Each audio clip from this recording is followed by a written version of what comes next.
Hey guys, let us get more news about Steelers, but before that, don't forget to subscribe to the channel and leave a like. Asked and answered, March 28. Fred Ward from Warren, Pennsylvania, kudos to General Manager Omar Khan for his efforts this offseason, and also credit to Coach Mike Tomlin, the Steelers organization, and the fan base for creating the kind of climate that helps to entice free agents.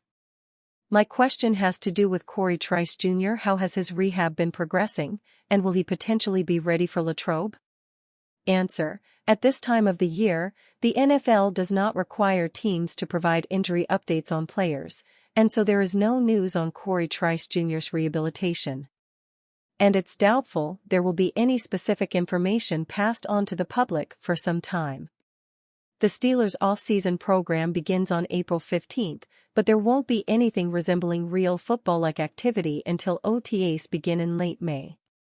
Regardless of what might be said or witnessed during the off-season program, I personally will be looking at Coach Mike Tomlin's presser that opens training camp at St. Vincent College.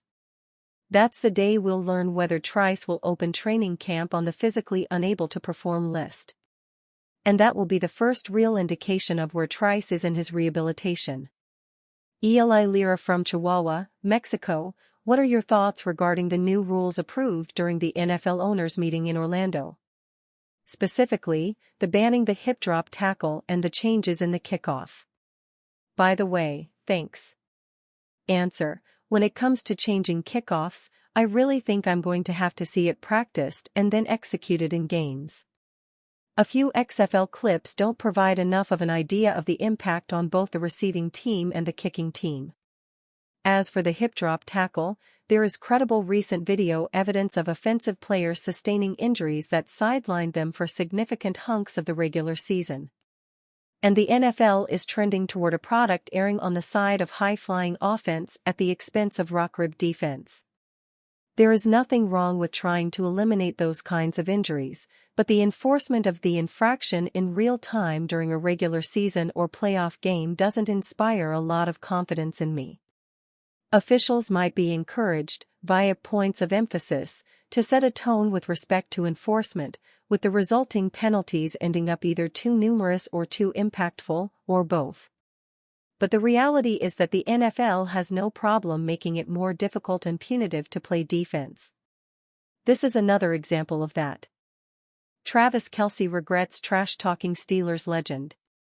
During his playing career in the NFL, Pittsburgh Steelers legend James Harrison was one of the most intimidating defensive players in the league, and he struck fear into elite offensive players on a regular basis, including superstar tight end Travis Kelce of the Kansas City Chiefs. On a recent episode of the New Heights podcast, Travis Kelce opened up about an experience he had with Harrison on the field that he very much regrets now. Apparently, Travis Kelce was talking trash to Harrison during a game and immediately regretted that decision, as he told his brother Jason Kelce on their popular podcast via Matthew Lucio's Twitter account. "Couple quarters go by," Travis Kelce said. "I'm looking in at the ball because it's silent cadence. Just absolutely smoked me off the line of scrimmage. F*** up the whole play. I'm going to Alex, like I don't know what you want me to do there. I'm looking in at the ball. He's looking at my blind side. Obviously, never talked to him again."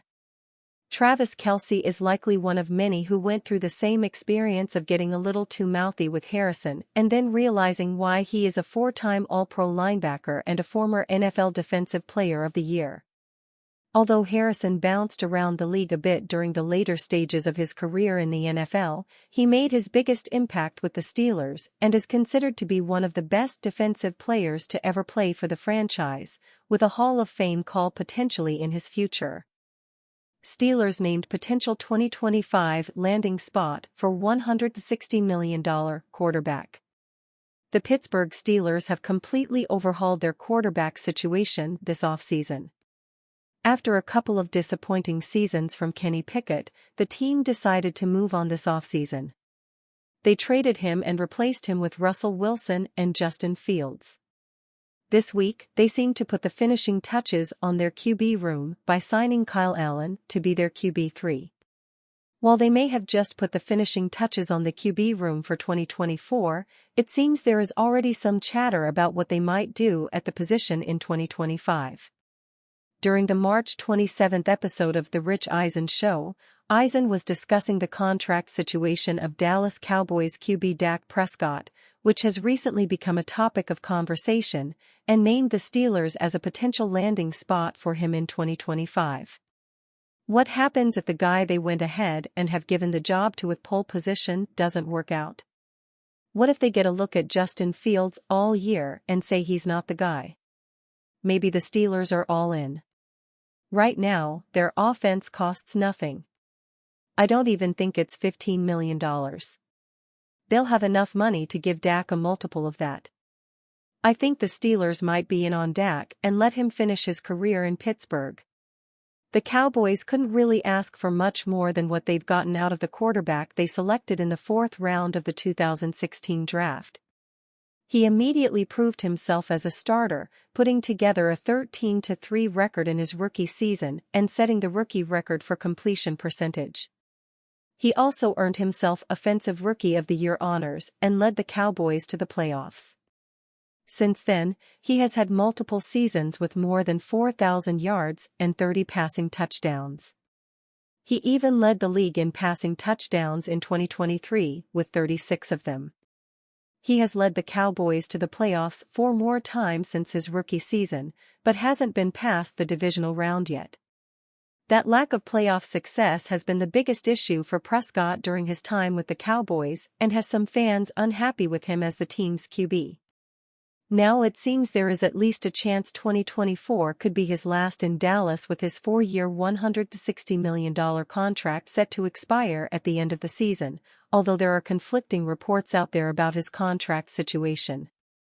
On March 26, NFL Network's Ian Rappaport reported that the Cowboys and the QB have an understanding about his contract and the team hasn't offered him an extension. However, just a day later, CBS Sports' Josina Anderson reported that the team does plan to try and work out an extension with Prescott and they aren't looking to let him head to free agency next offseason. If the Cowboys don't end up agreeing to an extension with Prescott, he could be an interesting option for the Steelers next offseason. At this point in the offseason, we know that one of 2 people is going to be the starting quarterback for the Steelers in 2024. It's either going to be Wilson or Fields. However, there isn't much certainty beyond that. Wilson is only on a 1-year contract, is 35 years old, and showed signs of decline the past couple of seasons. Fields is in the last year of his rookie contract and the Steelers haven't made a decision yet on what to do about his 5th-year option, but aren't expected to pick it up. Just because this could be the last year on both players' deals doesn't mean it has to be the last with the team. The Steelers could decide to offer a contract extension to either player if they like what they see. Whoever ends up as their starter should be an improvement over Pickett. Still, there is a chance that they don't like what they see in 2024. After all, there are reasons why they were able to revamp their QB room so cheaply. If that happens, the team could finally decide it's time to take a big swing on settling their QB situation.